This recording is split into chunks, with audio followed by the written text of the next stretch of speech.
જય મહારાજ.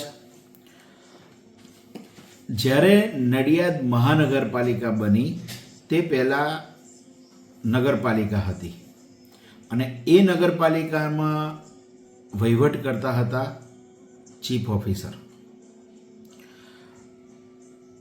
વર્ષ 2023 એપ્રિલની 15 તારીખે વિકાસના કામોના ખાતમુહૂર્ત કર્યાનો દાવો કરતા હતા, જે આજે પોકળ સાબિત થવા જઈ રહ્યો છે. વોર્ડ નંબર 1માં મિશન રોડ ઉપર ગુરુદ્વારની પાછળ આવેલ તળાવડીનું નવીનીકરણ કરવામાં આવ્યું.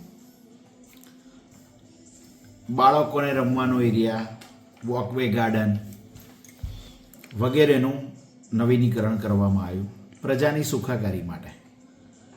પરંતુ અધિકારીઓની અણાવડત અને નેતાઓની બેકાળજીના લીધે આજે એ આપણા સૌની આસ્થા સ્વરૂપે જેનું નામ આપ્યું છે રામ સરોવર, આજે એ રામ સરોવરની અંદર ગટરના ગંદા પાણી જઈ રહ્યા છે, છતાં પ્રશાસન ચૂપ છે. હું વિરોધ નથી કરતો કમિશનર સાહેબનો, કારણ કે તે આ વાતથી અજાણ છે, પણ ચીફ ઓફિસર સાહેબ અને હાલના ડેપ્યુટી કમિશનર તે તો આ બધું જાણે છે ને.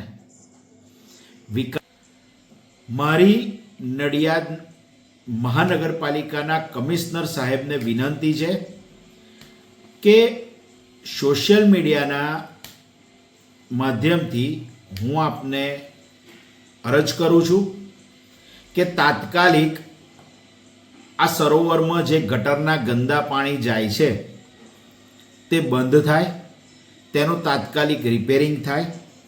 કારણ કે કરોડો રૂપિયાના ખર્ચે આ સરોવરનું રિનોવેશન કરવામાં આવ્યું છે.